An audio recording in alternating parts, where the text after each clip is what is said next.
Hola, en esta ocasión les contaremos sobre el sectarismo en Medio Oriente. En base a la RAE, el sectarismo se define como el fanatismo e intransigencia en la defensa de una idea o una ideología, en consideración del autor Haddad, ya sea Pakistán, Líbano o Irak, nuestra localidad elegida. La pregunta por donde debemos iniciar es, ¿podemos hablar de identidades sunitas y chiitas, por ejemplo, las cuales son distintas que estarían condenadas a la incompatibilidad? Además, ¿qué tan sutiles son los términos de sunitas y chiitas en contextos sociales y políticos? El autor argumenta contundentemente en contra del uso de dichos términos, ya que sunitas y chiitas realmente no designan más que categorías sociológicas, alegando que forman parte en realidad de una designación cultural imprecisa que puede diferenciar determinado grupo de otro en términos religiosos, pero no específicamente en aspectos sociales, culturales y políticos dentro de este mismo grupo. En otras palabras, Shia y Sunni no son grupos monolíticos, más bien ellos mismos están diseccionados por varias categorías sociales, económicas y políticas que en sí mismas pueden unir a sunitas y chiitas sobre la base, pero no sobre la ideología o la clase política.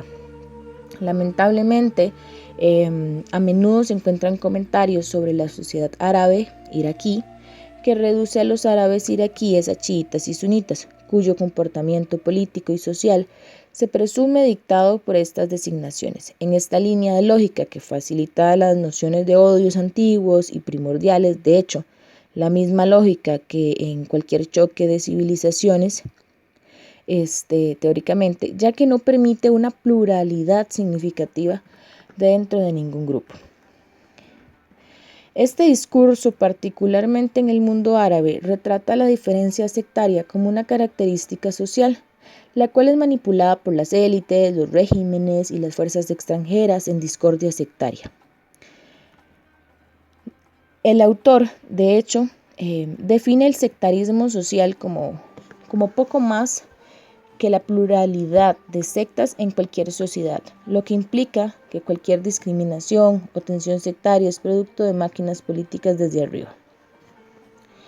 Mas aún así, todo lo anterior está comprometido por el juego geopolítico de actores globales y regionales, por la beligerancia de la corriente yihadista y del sectarismo etnorreligioso, por la vocación represiva de gobiernos autoritarios con una persistente capacidad de renovación, como por ejemplo Al-Qaeda, símbolo del extremismo violento que facultan la guerra y el conflicto con fundamentos religiosos. Además, la teoría presenta a la sociedad como un actor silencioso, manipulado por políticos y culturales y las élites.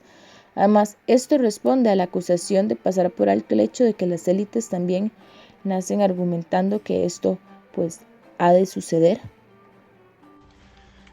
En este espacio les brindaré más información sobre las principales sectas del Islam en el Medio Oriente. Como sabemos, el Islam es la segunda religión más profesada del mundo. Esta religión está dividida en sectas a pesar de que creen en el mismo Dios. La división del Islam se remonta al año 632 y la muerte del profeta Mahoma, que derivó una pugna por el derecho a liderar a los musulmanes y a la búsqueda del poder. En el momento en que se realizó la separación debido a quién iban a ser el sucesor de Mahoma, los que sugirieron que iba a ser Ali, el primo y yerno del profeta Mahoma, serían los chiitas. Y en el otro bando, los que decidieron seguir, según ellos, la tradición del profeta y el sunna de Mahoma, eligieron al suegro llamado Abu Bakr. Ellos serían los llamados sunitas. Entonces, las dos ramas se crearon fueron los chiitas y los sunitas. Ambas ramas han coexistido por siglos y comparten ciertas prácticas y creencias. Sin embargo, tienen diferencias abismales en materia de doctrina, rituales, organización, leyes y teología. Por lo tanto, hablaré de cada uno de ellos y sus principales características. La rama musulmán chiita comprende, podemos decir que de un 10 a un 15% de los musulmanes del mundo. En su momento, cuando se dio la separación, iniciaron como una facción política que se llamaba el Partido de Ali. El Islam chií comprende un sistema un poco más flexible, a diferencia del suní, Los chiitas han sido históricamente despreciados y perseguidos.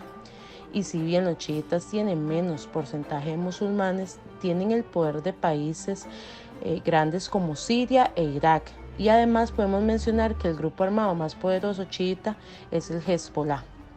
Por otra parte, la otra rama son los sunitas. Ellos tienen una mayoría entre los musulmanes, es decir, que entre un 84 a un 90% pertenecen a esta corriente y se ven a ellos mismos como la rama más tradicional y ortodoxa del Islam.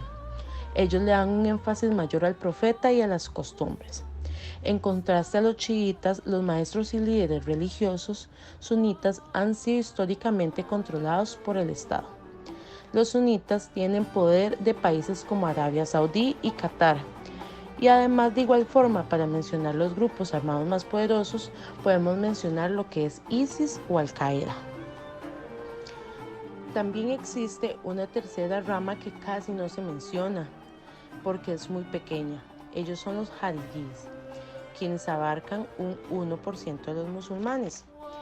Esta vía, en su momento de la separación, defendía que cualquier musulmán digno y justo podía ser nombrado como sucesor de Mohammed. En su momento, ellos tienen una visión del Islam un poco más libertaria, por así llamarla. Su rigor en lo que al cumplimiento de los preceptos del Islam refiere tiene como contrapunto una gran tolerancia hacia otras religiones. Como hemos observado a lo largo del video, el Islam cumple con una agenda sumamente amplia y el sectarismo es solo uno de los puntos que subyace toda esta religión, que se convierte en todo un entendimiento del mundo diferente a lo que nosotros como occidentales percibimos. Ellos llevan términos geopolíticos muy arraigados, como por ejemplo el nacionalismo. El autor Colin Fried nos pregunta, ¿puede la gente estar motivada para matar y morir por una burocracia gubernamental? Realmente nosotros como occidentales responderíamos que no, ya que nos hemos alejado de esos términos hace unos siglos. Sin embargo, como él cita en su libro, el nacionalismo es la creencia de que cada nación tiene un derecho a un Estado y por lo tanto el control de un pedazo de territorio. La ideología del nacionalismo afirma que una nación no se cumple. La situación geopolítica se percibe como injusta si una nación no tiene su propio Estado. También se nos habla que la geopolítica del nacionalismo ha resultado en millones de muertos, como la gente luchó para establecer un Estado para su nación y defender sus estados en nombre de la defensa nacional contra amenazas reales y percibidas. El Islam ha tratado de crear una unidad a través de la diversidad, como el nacionalismo, el secularismo o la legitimidad de las casas reales, las cuales están siendo cuestionadas. Sin embargo, esto ha creado un tránsito de malas praxis al ejecutar, en especial sustancialmente en la división de territorios, los cuales siguen en disputa hasta el día de hoy.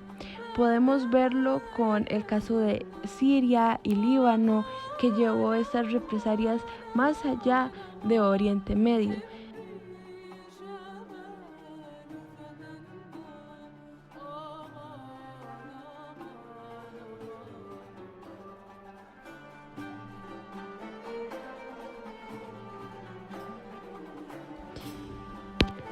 Además del nacionalismo que el Islam ha creado desde tiempos inmemorables, el cual está construido a través de letras patriarcales, creando muchos problemas de derechos humanos hasta hoy en día.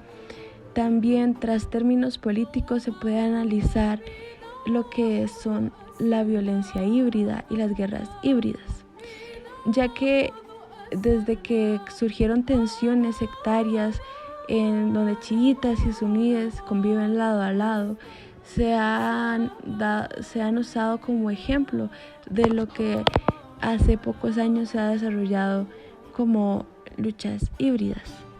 Como comenta Moya, el sectarismo se convierte en una forma de desacreditar la imagen de los adversarios políticos, se desplaza a todos los niveles de la sociedad y se convierte en un proceso de abajo hacia arriba como de arriba hacia abajo.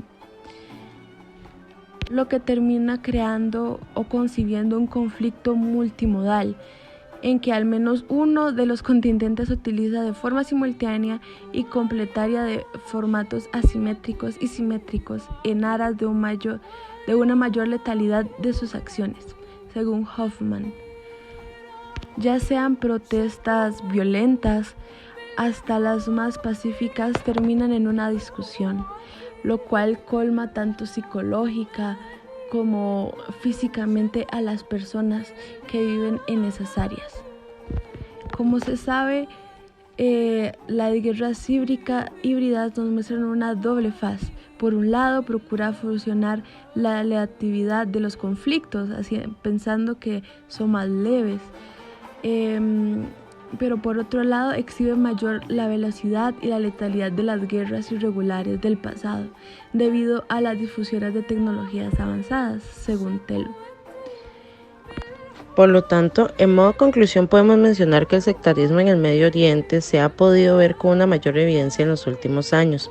El confrontamiento actual tiene un elemento sectario importante, pero no es que se puede entender como una lucha entre la Shia y los suníes, y tampoco los suníes contra la Shia. No pueden ser considerados como una simple justificación para los conflictos que existen en el Medio Oriente. El nacionalismo intrínseco que Medio Oriente lleva como estandarte recrea represalias de conflictos violentos que han modificado totalmente la forma de ver los conflictos.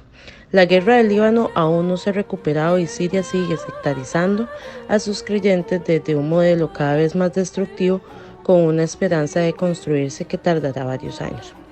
Las diferencias entre estas sectas han ocasionado muchos eventos históricos negativos por sus conflictos y van de la mano con una profunda crisis política, social y económica. Dejar a la religión a su suerte es una táctica de gran peligro. El planeta está pasando por muchas situaciones como para seguir enfrentando los problemas ocasionados por las diferencias que en cierto punto podemos también decir que es más político también que de índole religioso.